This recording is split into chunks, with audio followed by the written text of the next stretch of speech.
Dr. Albright's voice sliced through the haze. Richard, your tests show a decline. Decline, a gentle word for the slow theft of everything I was. My mind, once sharp as a blade, now riddled with holes, my body, once strong, now betraying me with every painful movement. Your memory lapses are more frequent, the doctor pressed, eyes darting between me and my son.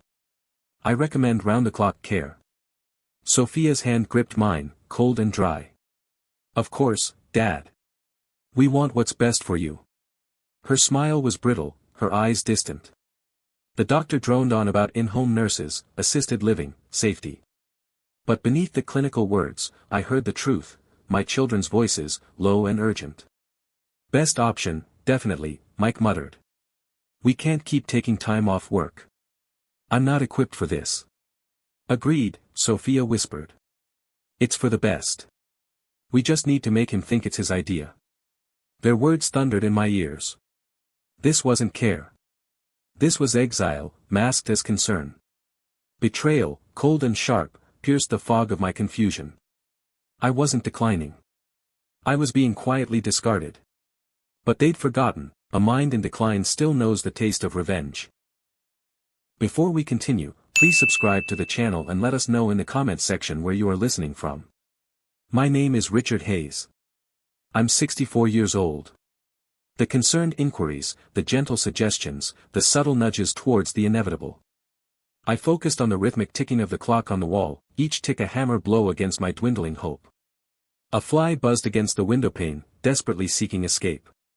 I knew how it felt. Nursing home offers the most comprehensive care, Dr. Albright was saying. A structured environment, trained professionals, and social interaction. Mike leaned forward, his voice low and persuasive. Dad, you know we want you to be happy and safe. We've been looking at a few places, really top-notch facilities. Think of it as a retirement community. Friends, activities, no more worries about cooking or cleaning. Sophia squeezed my hand. They have bridge, Dad. You love bridge. I did love bridge. Once. Now, the thought of spending my days shuffling cards with strangers in a sterile, brightly lit room filled me with a profound and suffocating despair. The doctor excused himself to take a call, leaving me alone with my son and daughter-in-law. I feigned a cough, a pathetic attempt to buy myself a moment. As I reached for a tissue, I knocked over a small metal tray holding various instruments. They clattered to the floor with a startling crash. Honestly, Dad. Mike snapped, his veneer of concern momentarily cracking. Can't you be a little more careful? Sophia shot him a warning glance, then turned back to me, her smile back in place. It's all right, Dad. No harm done. But harm was done. The crash had momentarily masked their conversation, but as the ringing in my ears subsided, I could hear them, their voices low and conspiratorial. Best option, definitely, Mike was saying. We can't keep taking time off work. And frankly, I'm not equipped to handle. Agreed, Sophia murmured. It's for the best. We'll just need to convince him it's his idea. The words hit me like a physical blow, a punch to the gut that stole my breath. Betrayal, cold and sharp, pierced through the fog of my confusion. I wasn't declining, I was being discarded. My son and his wife, the people I had loved and supported, were plotting to warehouse me, to shuffle me off to a place where I could quietly fade away, out of sight, out of mind. I closed my eyes, fighting back the burning sting of tears. How long had they been planning this? How many conversations had they had behind my back, calculating the cost of my care versus the inconvenience of my presence? The quiet in the old house pressed down like a shroud. It had vibrated with life once, with bright peals of laughter and the comforting music of silverware as Margaret prepared Sunday dinners. Now, only my own shallow breaths filled the void. I slumped in my faithful armchair, the aged leather a perfect imprint of my frame, my gaze locked on the photograph adorning the mantel. Margaret, luminous in her bridal gown, her fingers laced through mine. A half-century, vanished in an instant. Outside, the autumnal gale clawed at the skeletal branches of the old oak, mirroring the shivers that racked my body. I could almost conjure Margaret's voice, chiding me to grab a sweater. She perpetually fretted about me catching a cold. Now, concern was absent. Only, anticipation lingered. Mike and Sophia were due this evening. To explore options, Sophia had warbled over the phone, her tone slick with a sugary sweetness that invariably grated. Options. A euphemism for warehousing me. I observed their arrival, Mike's BMW gleaming beneath the sodium glow of the streetlights. He emerged, all-starched suit and insincere grin, followed by Sophia, her features meticulously sculpted with makeup, each strand of hair precisely positioned. They resembled attendees en route to a board meeting, not visitors calling on their father. The evening unfolded with the stilted formality of practiced pleasantries and thinly disguised barbs. Mike recounted his career advancement, Sophia touted her children's accomplishments, pointedly omitting any mention of my declining health. I felt like a delicate antique they feared to shatter, yet desperately wanted banished from the premises. "Dad," Mike initiated, his voice carefully measured, "we've been looking into some things." "Looking," I echoed, the word leaving a bitter residue on my tongue. Sophia laid a flawlessly painted hand on Mike's forearm. "We simply desire what's best, Richard. We're concerned. You require round-the-clock supervision." "I'm not decrepit," I retorted, the words landing with unintended force. Mike exhaled a sigh, a protracted, weary sound that betrayed his dwindling tolerance. "Dad, be reasonable. You can no longer manage independently." There it was, the underlying truth. My usefulness had expired. I was a discarded plaything, gathering dust in the recesses of their lives.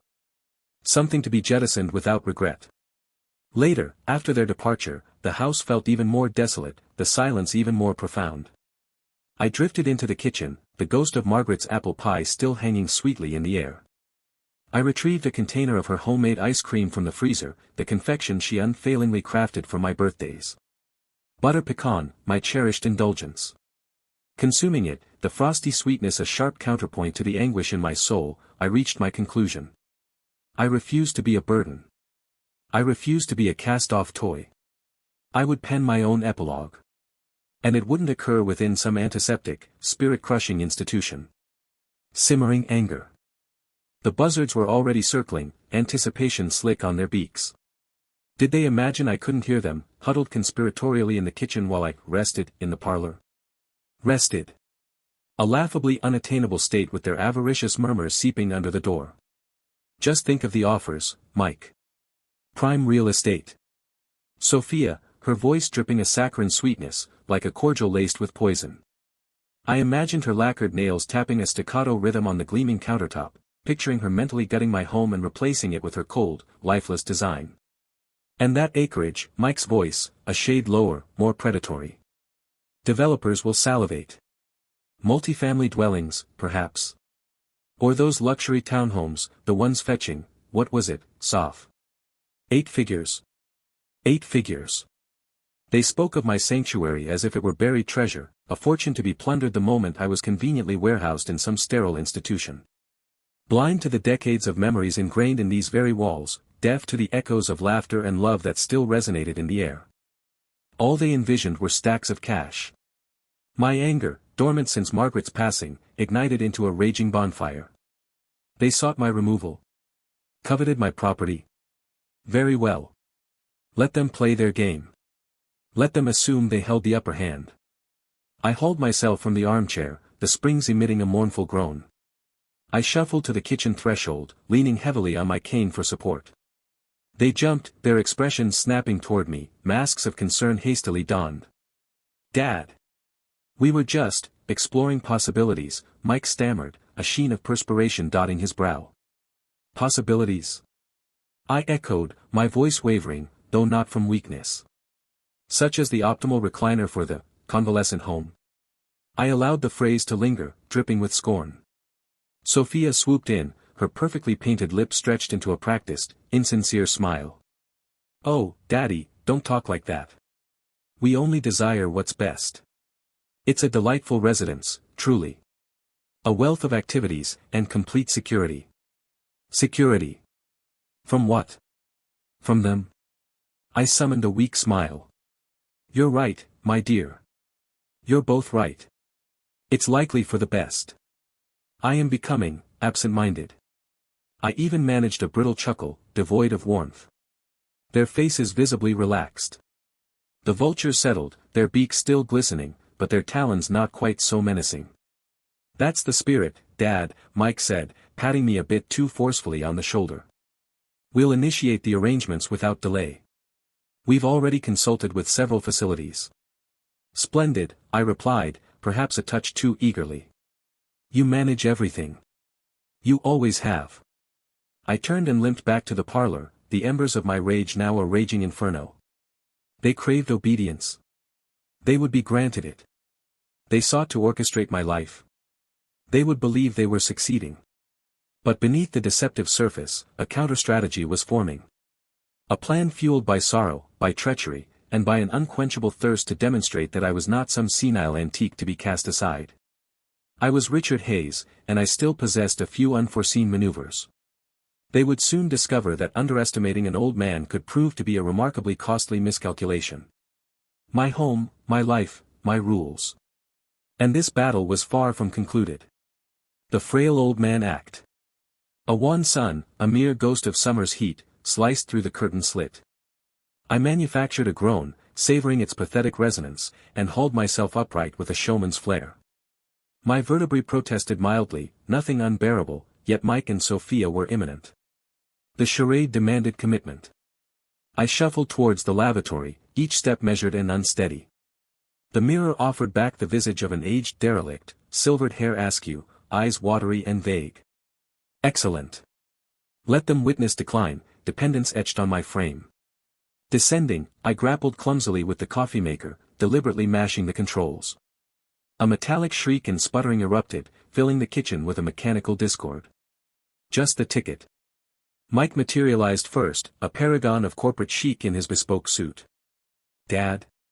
What's all this infernal noise?" He strode in, a frown creasing his brow, barely masking his irritation. "Oh, Michael, darling," I bleated, feigning bewilderment. "Just attempting to brew some coffee. But I appear to have botched it rather spectacularly." I indicated the spattering contraption with a tremulous hand, a calculated flourish. Mike exhaled heavily. "Here, let me handle that."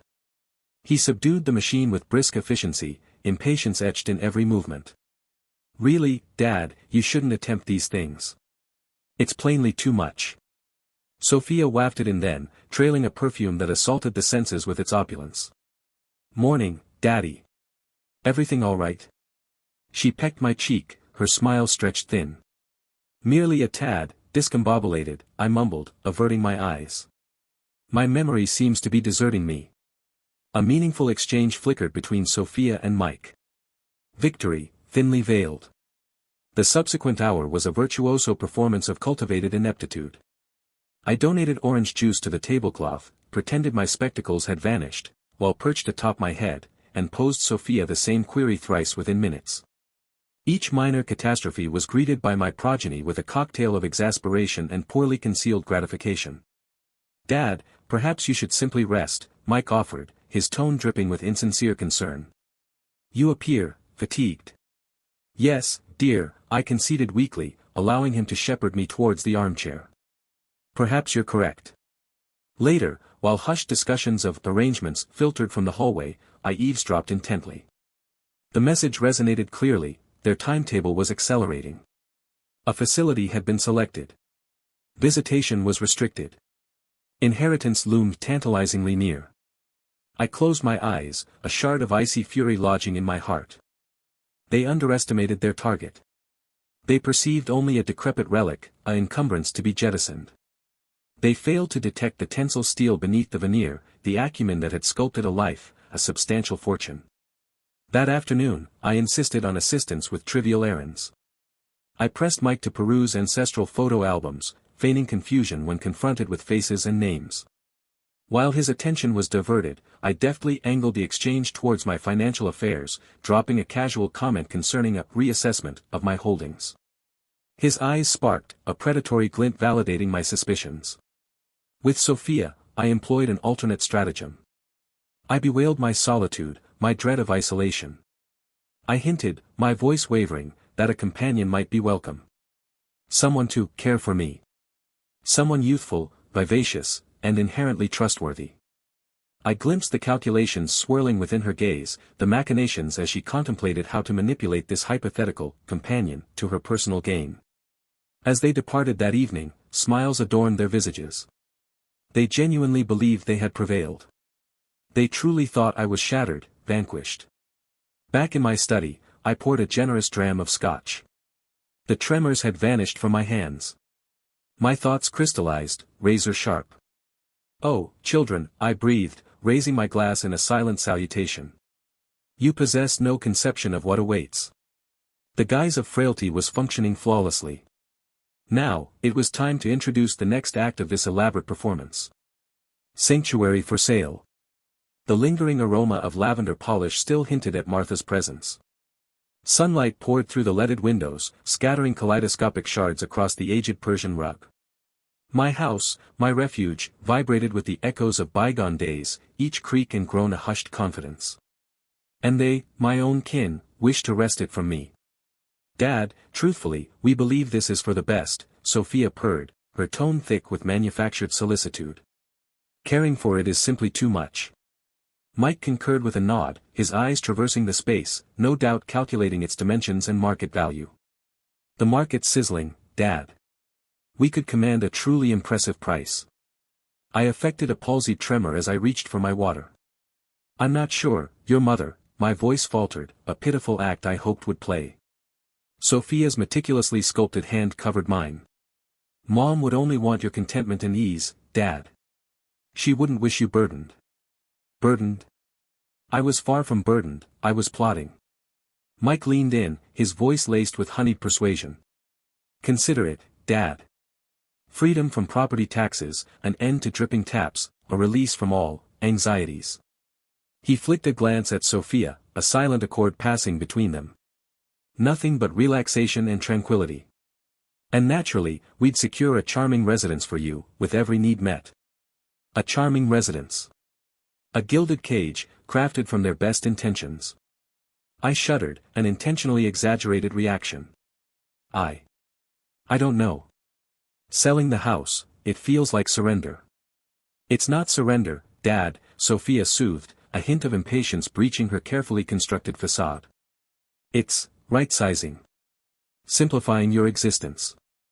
I surveyed them, my face a study in bewilderment and capitulation. "All right," I conceded, the word barely a breath. "All right, perhaps you're right." Their faces illuminated, twin beacons of acquisitiveness. "Oh, Dad, that's marvelous," Sophia chirped, squeezing my hand with undue force. "But," I interjected, raising a hand to halt their premature celebration. "If this is to happen, I insist on managing the sale myself. I know this house intimately. I know its peculiarities." Mike's brow furrowed, his initial glee temporarily subdued. "Dad, are you positive you're up to it? It can be exhausting, dealing with agents, arranging viewings." "I can handle it," I asserted, my voice imbued with a resolve that surprised even me. "Besides, I don't trust those vultures. They'll try to undervalue it, exploit my vulnerability." I allowed my voice to fade, adding another layer to my meticulously constructed image of ineptitude. Sophia shot Mike a swift glance. I could almost discern the mental calculations unfolding within their minds. They likely reasoned they could closely monitor me, steer me through the proceedings, and ultimately guarantee their dividend. "Okay, Dad," Sophia conceded, her smile restored. "If that's your wish. We'll back you every step of the way." "Indeed, we will," Mike affirmed, clapping me a little too vigorously on the shoulder. Within a week, the "For Sale" sign stood sentinel on the lawn, a mute guardian of my schemes. The realtor, a vivacious blonde named Brenda, fluttered about, staging the house with my acquiescence.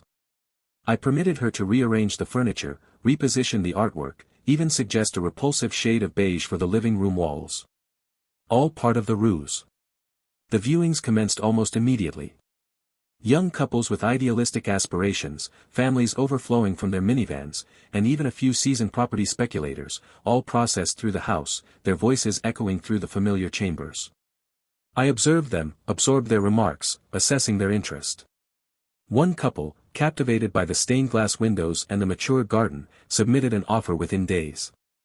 A generous proposal, surpassing Brenda's most optimistic projections. Mike and Sophia were euphoric, practically giddy with anticipation. "Dad, this is incredible." Sophia effused, her eyes gleaming with naked avarice. "We should accept it immediately." "Hold your horses," I countered, a spark in my eye they failed to register. "I haven't decided yet." The house, my sanctuary, was on the market. But the conditions of that exchange, the ultimate fate of the profits, remained firmly within my grasp. And that, my dear offspring, was where the true entertainment was poised to begin. Whispers of escape. The internet throbbed with latent energy beneath my fingertips. On the screen, my mirrored visage revealed a terrain of wrinkles, each line a testament to years lived and, lately, to betrayal endured. Luxury real estate, unique properties, I pecked out, fingers clumsy yet resolute. Sophia and Mike believed they'd boxed me in, neatly labeled and shelved. They saw only the twilight of my years, a body in decline. They failed to notice the embers of defiance that still glowed within. For hours, I combed through websites, rejecting the predictable displays of lavish apartments and sprawling estates. I needed a broker who grasped more than square footage and curb appeal. Someone who understood the imperative to escape. Someone unfazed by a request for a secluded isle. Then I encountered her, Isabel Moreau. Her website showcased properties that defied categorization, a converted beacon clinging to a precipitous coastline, a vineyard etched into the slopes of a sleeping volcano, a painstakingly restored keep in the Scottish Highlands. This wasn't just about structures, it was about realizing fantasies, no matter how extravagant. Her bio promised confidentiality, unwavering principles, and a preternatural talent for uniting clients with their ideal, offbeat sanctuary. I inhaled deeply and punched in the digits displayed. Isabel Moreau speaking, a precise, businesslike voice greeted me, laced with an undertone of keen perception. "Ms. Moreau," I began, my vocal cords rusty from neglect. "Richard Hayes here. My inquiry concerns a singular property." I recounted my circumstances, delicately sidestepping the particulars of Sophia and Mike's scheme, yet portraying a man in search of refuge, yearning for liberation. I spoke of the relentless encroachment of time's passage, the burning desire for a haven where I could dictate my own rules, inhale pure air, and witness the daily celestial ballet unburdened by condescending gazes. "An island, Mr. Hayes?" she inquired, her tone neutral. "You are seeking to acquire a private island?" "Precisely," I affirmed, a jolt of adrenaline coursing through my veins. "Somewhere, isolated. A place where I can truly be solitary. Where they cannot reach me." The final phrase escaped, a vulnerable, unguarded breath. A pause ensued, a fleeting silence that felt interminable. I feared I'd revealed too much, scared her off. Then, she responded, her voice now gentler, almost conspiratorial. "I comprehend, Mr. Hayes. More profoundly than you might imagine. The yearning for sanctuary, it's a potent driving force." She didn't probe. She didn't inquire about my kin or my motivations. She simply understood. That empathy, that unspoken acceptance, was more precious than any persuasive rhetoric. "I have several possibilities that might pique your interest," she proceeded. "Locations spanning from the Caribbean to the South Pacific. Each presenting its own distinct character and challenges, naturally." "I welcome challenges," I countered, a ghost of a smile gracing my lips. "I'm not averse to exertion." "Excellent," she rejoined. "I value a client who isn't afraid of hands-on involvement. Tell me, Mr. Hayes, what is your vision? What springs to mind when you envision your island paradise?" I shut my eyes, and for the first time in what felt like eons, I permitted myself to dream. A modest cabin, facing the vast expanse of the ocean. A garden brimming with aromatic blossoms. A library replete with literary treasures. And above all, I appended, my voice hardening, undisturbed tranquility. Consider it my personal mission to secure that tranquility for you, Mr. Hayes. I shall assemble a portfolio of appropriate properties and forward it to you within the week. In the interim, is there anything else? Just one matter, Ms. Moreau, I stated, my voice regaining its strength. Discretion. Utmost discretion. My family must remain entirely unaware of this. Assuredly, Mr. Hayes. Your confidentiality is paramount. Treat this exchange as strictly private. We concluded the call, and I leaned back in my chair, the weight on my chest perceptibly lighter. A strategy was solidifying, a bold, audacious gambit that would leave Sophia and Mike utterly dumbfounded. The game had commenced, and this time, I intended to emerge victorious. My island beckoned. Emerald in turquoise. The crackle from the antique radio offered a strange solace against the tempest brewing inside me. 64 years etched into existence, a family forged, a damn empire erected, each success a hard-won battle. And now, they plotted its unraveling, thread by pathetic thread, eager to condemn me to a gilded cage, a sterile room where I could wither.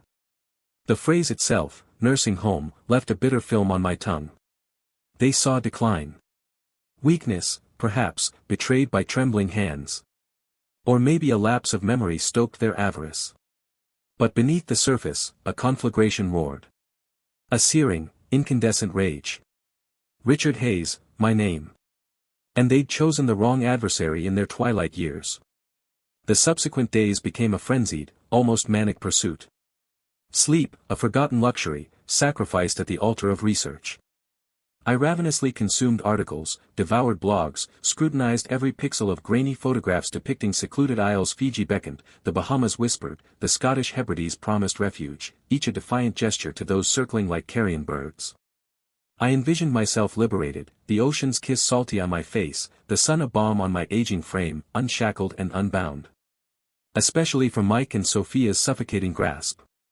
Isabel Moreau's call arrived precisely at 10, a beacon of calm amid the turmoil.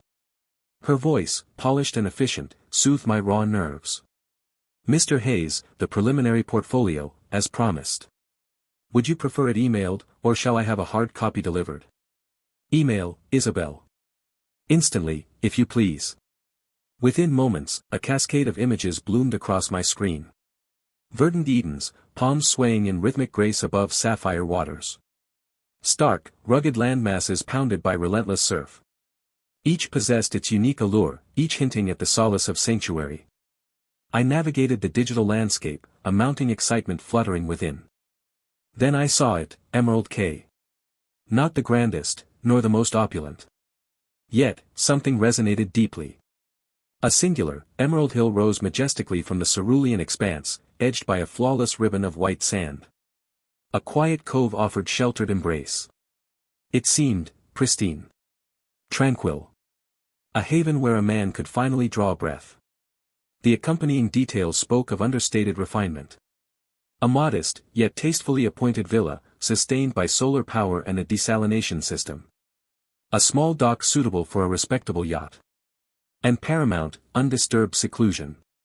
Isabel, I rasped, my voice thick with fervent anticipation. Emerald Cay. I must have it. A brief pause resonated on the line. An exceptionally attractive property, Mr. Hayes. Certainly, remote. Are you quite sure you wouldn't prefer something nearer, conveniences? Conveniences? I scoffed inwardly. The only convenience I crave is serenity. And the utter absence of, certain parties. Understood, she replied, her tone carefully measured. I will arrange a viewing at the earliest possible opportunity. We'll require a chartered flight, naturally. And lodgings on a neighboring island, unless you truly wish to embrace austerity. Austerity is the long-term aim, Isabel. But for this preliminary venture, accommodations will suffice. Make the arrangements. I must experience Emerald Cay. With all possible haste. The very notion of setting foot on that isle, of claiming it as my own domain, surged through me like an electric current. This transcended mere escape from Mike and Sophia.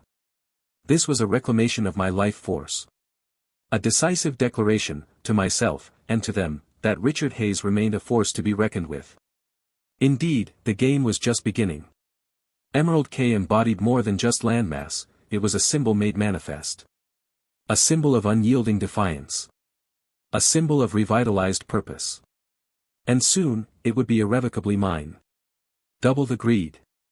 The infernal phone had been jangling incessantly since dawn, each ring a jarring tremor against my precarious composure.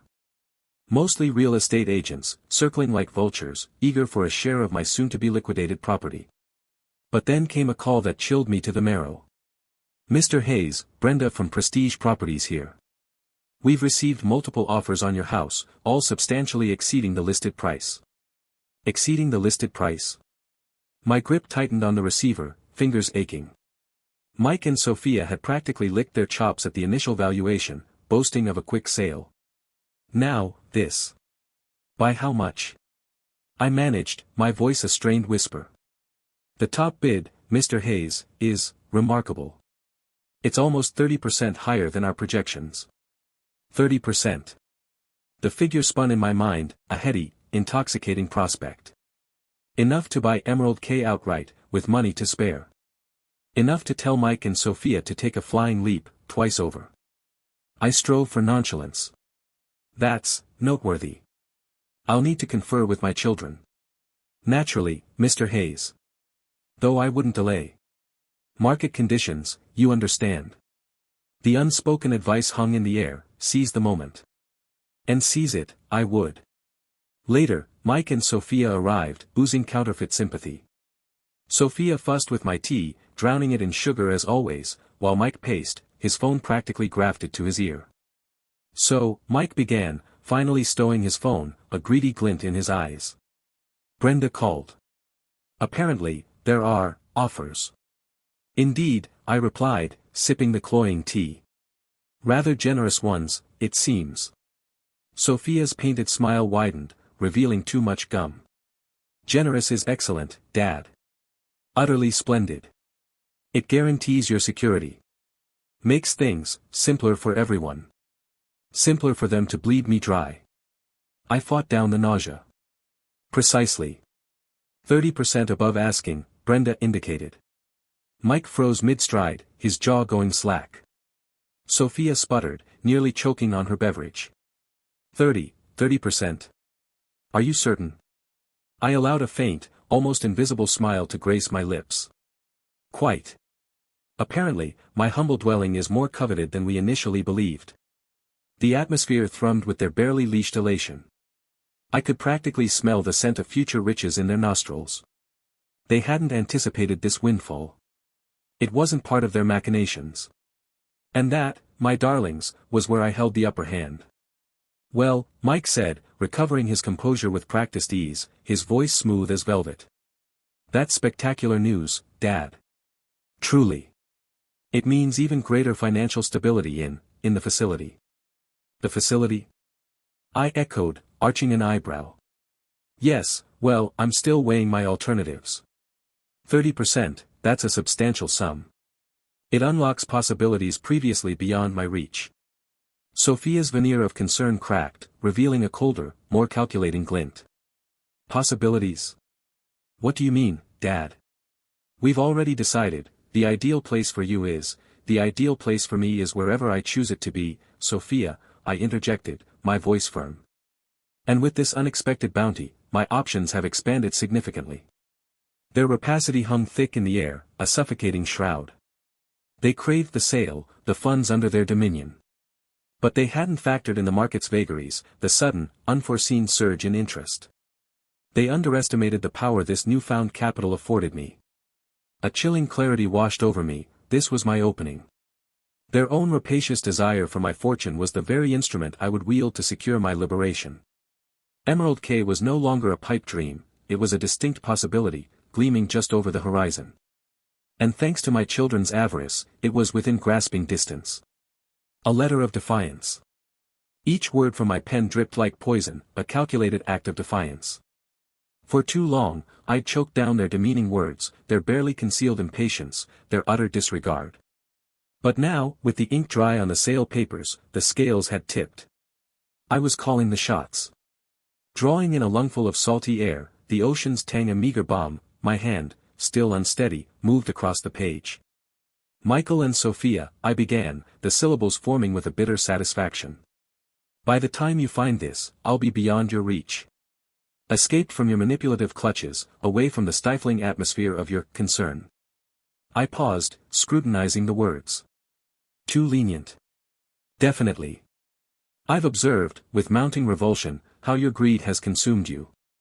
You saw me not as a father, but as a liability to be disposed of, a fund to be plundered. You conspired, you plotted, all but measuring the window treatments for that antiseptic room you so eagerly reserved for me. My jaw clenched. I could almost hear Michael's syrupy reassurances, feel Sophia's condescending pats. You made a grave miscalculation, I pressed on, the pen a furious instrument. You presumed that because my memory sometimes falters, my mind is extinguished. My quietude, you misinterpreted as consent. I recounted the conversations I'd overheard, how I'd assembled the mosaic of their intentions. I held nothing back, laying bare their heartlessness in stark, brutal prose. The house sale, quite the surprise, wasn't it? That offer, so far above market value. A game changer. It opened avenues you never dreamed possible. A smile, brittle and sharp, touched my lips. I'm not going to any assisted living facility. I refuse to be pacified and forgotten.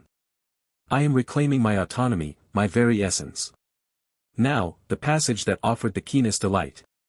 You anticipated a windfall, didn't you? A handsome sum to split, to fuel your ambitions, to underwrite your lifestyles. You viewed the house as your birthright, a treasure to be claimed.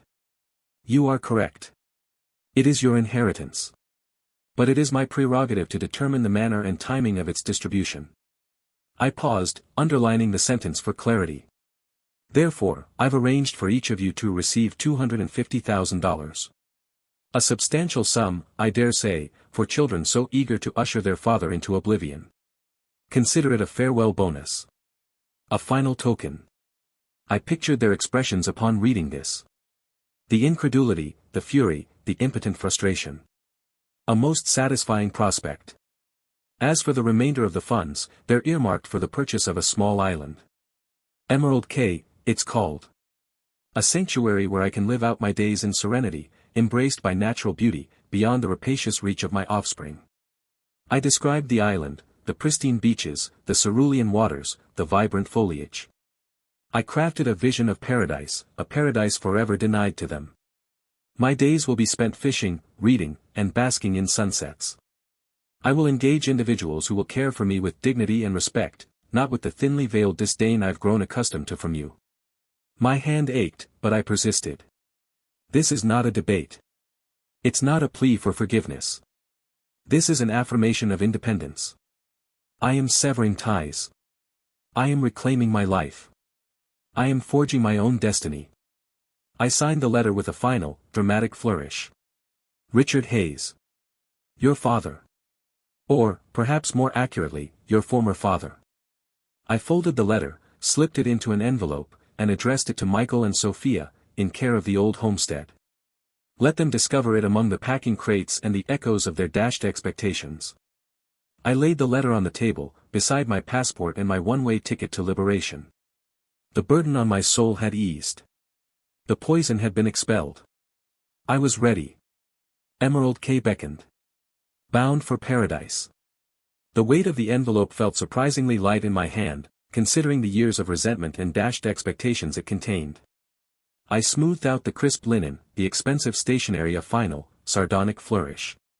Let them savor the quality as they choked on the contents. I placed it squarely in the center of the kitchen table, the morning sun glinting off its surface like a taunt. The very image of domesticity, masking a declaration of war. Or perhaps, more accurately, a declaration of independence. A wave of something akin to sadness washed over me as I surveyed the room one last time. The chipped formica countertop where countless breakfasts had been consumed, the faded wallpaper patterned with cheerful sunflowers, a grotesque contrast to the gloom that had permeated this house in recent years. Each scratch, each stain, a tiny monument to a life now being dismantled. But the sadness was fleeting, quickly replaced by a surge of exhilaration. I was leaving. Really leaving. I walked through the house, each room a portal to a different era. The living room, where Martha and I had hosted countless gatherings, filled with laughter and the clinking of glasses. Now, just dust motes dancing in the sunlight. The master bedroom, once a sanctuary of intimacy, now just a hollow shell. I lingered longest in the study, surrounded by the scent of old books and leather. Here, I had spent countless hours lost in the pages of adventure novels, dreaming of far-off lands. Now, that dream was about to become a reality. I paused at the front door, my hand hovering over the tarnished brass knob. One last look. The sprawling lawn, meticulously manicured for decades, now seemed overgrown and neglected. The rose bushes, Martha's pride and joy, were struggling under the weight of neglect. Soon, strangers would walk these paths, plant their own flowers, make their own memories. And I would be miles away, breathing the salt-tinged air of Emerald Cay. With a deep breath, I opened the door and stepped out into the cool morning air. The taxi was waiting at the curb, its engine idling impatiently. I tossed my suitcase into the trunk and climbed into the back seat, not bothering to look back.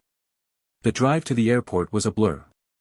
Familiar streets morphed into a landscape of indifference. The faces of passers-by, their lives intersecting with mine for a brief moment, then fading into the anonymous throng.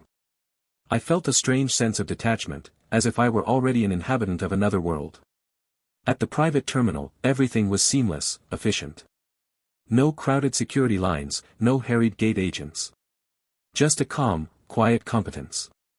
I checked in, handed over my passport, and was escorted to a comfortable lounge. I ordered a glass of champagne, the bubbles tickling my nose, and raised a toast to myself. To freedom. To Emerald Cay. The small private jet was waiting on the tarmac, gleaming in the morning sun. As I walked towards it, I felt a surge of adrenaline, a youthful energy I hadn't felt in years. I climbed the stairs, the pilot greeting me with a smile.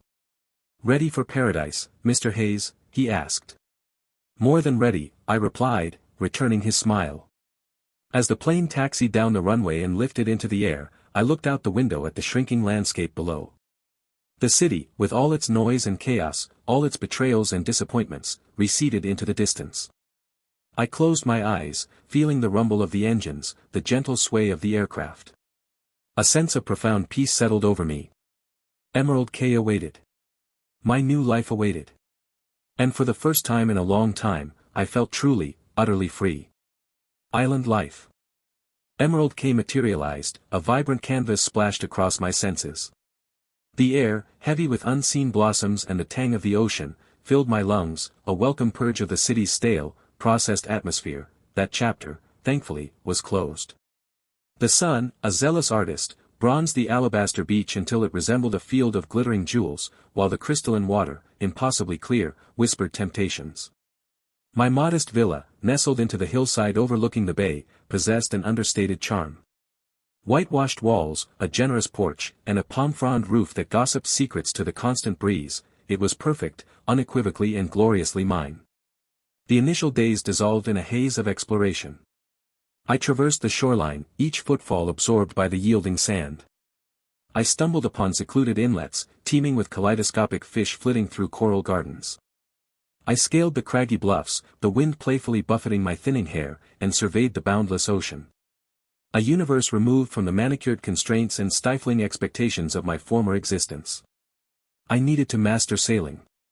An ambition long buried, now it sprouted with untamed vigor.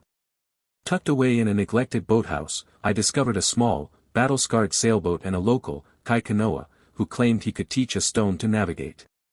Kai, a man of few words, possessed eyes that danced with inner mirth. Hewn from the island's very bedrock, he was a figure of strength and resilience, his skin burnished by the sun, his laughter a low, resonant rumble. He instructed me in the language of ropes and sails, explaining the intricate dance between wind and water, the paramount respect the sea demanded. Initially, I was all thumbs and missteps, but Kai's patience proved boundless. Never scolding, always guiding. Slowly, tentatively, understanding dawned. To feel the sails billow with captured wind, to hear the water hiss beneath the keel, to command the vessel with my own hands, it was intoxicating. A current of liberation, dormant for decades, now surged through me. At 64, I was learning to take flight. As the sun relinquished its hold, painting the heavens in a riot of orange and amethyst, I stood on the beach, the surf gently caressing my feet, and watched Kai steer his own vessel back towards the village. Loneliness, an old companion, stirred. I needed assistance, not just with sailing, but with the villa, the grounds, the everything. And I craved companionship. The following morning, Elena Rodriguez awaited me on the veranda. Dispatched by Kai, she appeared younger than anticipated, perhaps early 30s, her eyes kind and her smile radiating genuine warmth. Her voice, softly melodic, carried a trace of the island. Having heard of my need for help, she offered her services: cooking, cleaning, gardening, errands, anything I required. More crucially, she seemed genuinely invested in my well-being. I engaged them both without hesitation. Kai for sailing, Elena for everything else. They transcended the role of employees, becoming my friends, my confidants. They shared stories of their families, their heritage, their dreams. They opened my eyes to the island's soul, its history, its inhabitants. They illuminated a hidden splendor I had been too preoccupied to perceive. One evening, as Elena crafted a simple dinner of grilled fish and roasted vegetables, I sat on the porch, mesmerized by the descending sun. Kai joined me, a bottle of local rum in his possession. We talked late into the night, about the sea, about life, about regrets. I found myself divulging secrets I hadn't even shared with my late wife. As the stars began to pepper the velvet sky, I raised my glass. To new beginnings, I proclaimed, my voice thick with emotion. Kai and Elena echoed, their glasses chiming against mine. To new beginnings. For the first time in years, a profound serenity enveloped me. The bitterness and resentment that had festered for so long began to ebb, supplanted by a quiet sense of fulfillment. I was finally unburdened. I was finally at peace. I was home. Confrontation. The sun, which had been my friend, suddenly felt like an enemy, beating down on my exposed neck as I saw the yacht approach. Its polished hull gleamed with an obscene arrogance that mirrored the faces I knew I'd find on board. My hands, gnarled and tanned from weeks of hauling ropes and wrestling sails, clenched at my sides. I felt a familiar tightening in my chest, a cold dread that had haunted me for years. It wasn't the fear of confrontation itself. It was the disappointment, the crushing weight of knowing that the people who should have loved me unconditionally saw me as nothing more than an inconvenience, a leaky faucet draining their precious resources. "They're here, Richard," Elena said softly, her hand resting lightly on my arm. Her dark eyes, usually sparkling with mirth, were clouded with concern. I nodded, taking a deep breath of the salty air, trying to steady myself. I wouldn't let them see me shaken. I wouldn't give them the satisfaction. The yacht, a monstrosity of white and chrome, dropped anchor a short distance from the shore. A smaller boat was lowered, and soon, Mike and Sophia were stepping onto the beach, their designer shoes sinking slightly into the sand. Mike, ever the charmer, plastered on a concerned expression. Sophia, impeccably dressed in a linen suit that screamed, "Country Club," surveyed the island with undisguised disdain. "Dad! There you are!"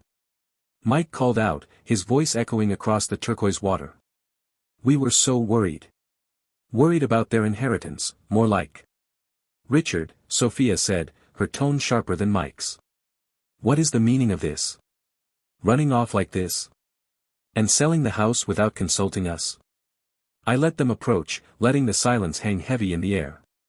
I wanted them to feel the weight of their own greed, the hollowness of their manufactured concern. "I'm quite well, Sophia, thank you for asking," I said, my voice calm, betraying none of the turmoil within. "And as for the house, it was mine to sell, wasn't it?" Mike stepped forward, his smile faltering. "Of course, Dad, but we're a family. We should have discussed it. We had plans for that house. Plans that involved me conveniently disappearing, I presume." I countered, raising an eyebrow. Sophia gasped, feigning offense.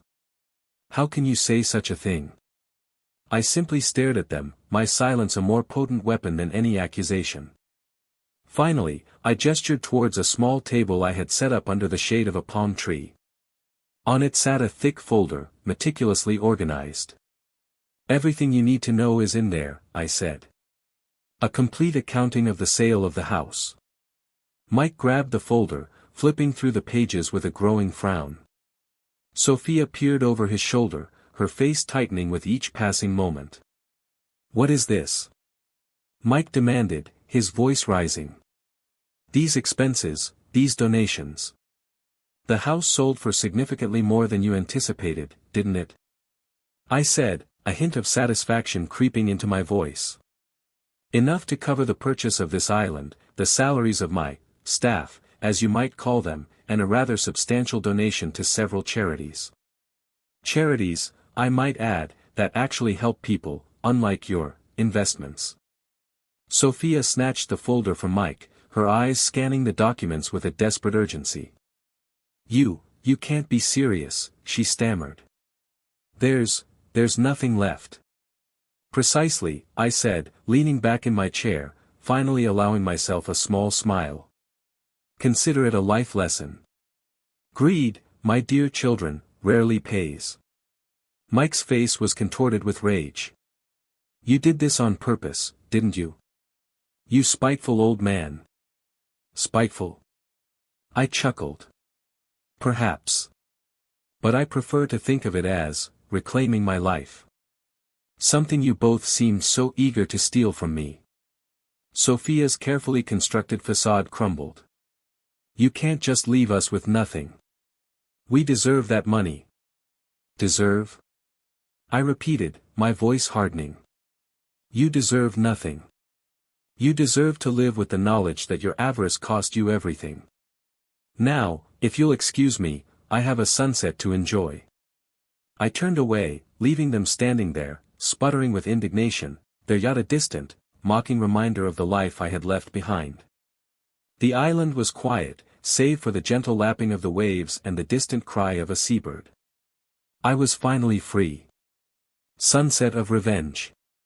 The air thrummed with unspoken animosity as they confronted each other on the small dock, the motor launch tugging restlessly at its moorings.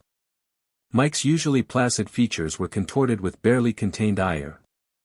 Sophia, ever the practiced performer, dabbed at dry eyes with a silk scarf, embodying aggrieved disappointment. Yet, I detected the shrewd calculation in her gaze, the banked fury simmering just beneath the veneer. "You can't do this, Dad," Mike finally ground out, his tone a strained effort at control. "It's lunacy. You're dismantling everything." "My life?" I countered, a mirthless smile playing on my lips. "Or your inheritance that concerns you?" Sophia feigned a wounded gasp, her practiced facade momentarily cracking. "How can you suggest that, Richard? After all our sacrifices? All your machinations against me," I retorted, weighting each syllable. "A crucial distinction, wouldn't you agree?" Silence descended, dense and oppressive, broken only by the plaintive wail of a distant gull. I observed them, these two I'd brought into existence, and felt only a piercing detachment. They were strangers, driven by an avarice I couldn't fathom, a hunger for riches that had curdled their very essence. Mike advanced a pace, his voice dropping to a sibilant threat. "You'll rue this, Dad. You will be desolate and wretched, reduced to begging our forgiveness." "Alone, perhaps," I conceded, meeting his glare head-on. "But never wretched. And forgiveness is a currency I no longer trade in." I indicated the waiting vessel. "Your transport awaits. Don't miss the outgoing tide." Sophia shot me a look of pure venom, a flash of the serpent beneath the polished surface. Then, with a rustle of expensive fabric, she pivoted and strode toward the launch, Mike trailing in her wake, his muttered imprecations lost to the wind. I watched them recede, their forms diminishing against the vast canvas of the sea, until they were no more than a distant blemish on the horizon. As the launch vanished, a wave of weariness crashed over me, quickly followed by a soaring sense of liberation. It was finished. The final curtain had fallen. Turning, I made my way back towards the villa, where Kai and Elena were anticipating my return. The aroma of Elena's cooking, a heady blend of island spices and the ocean's bounty, permeated the air, a welcome antidote to the lingering bitterness. Kai greeted me on the veranda, his sable eyes brimming with understanding. He gave me a solid clap on the shoulder, his touch a silent reassurance. "They gone, eh? Good riddance to bad rubbish." Elena emerged from the kitchen, bearing a steaming bowl. "Time to celebrate, Richard. The weight of the world has lifted from your shoulders." We convened on the terrace, overlooking the azure expanse that cradled Emerald Cay. The sun commenced its stately descent, daubing the firmament with strokes of coral, rose, and gold. I raised my glass, the golden liquid glinting in the fading luminosity. "To freedom," I proclaimed, my voice resonating with newfound sincerity. To fresh starts. And to the exquisite flavor of retribution. Kai and Elena echoed my sentiment, their smiles radiant with genuine affection. As we savored our drinks, the island's chorus filled the air, the soft susurrus of waves kissing the shore, the whispering of palm fronds in the zephyr, the faraway calls of exotic avians. It was a symphony of tranquility, a testament to the solace and beauty I had discovered in this secluded haven. The resentment that had plagued me for so long began to ebb away, replaced by a deep-seated sense of contentment. I had outmaneuvered them. I had taken back my life. And I had unearthed a joy I never believed attainable. As the sun plunged below the horizon, casting elongated shadows across the water, I closed my eyes and inhaled deeply, cherishing the moment. This was my sanctuary. My refuge. My vindication. And it was sublime. Thank you for spending your time with my story. Feel free to share your thoughts or reactions in the comments, I'd love to hear from you.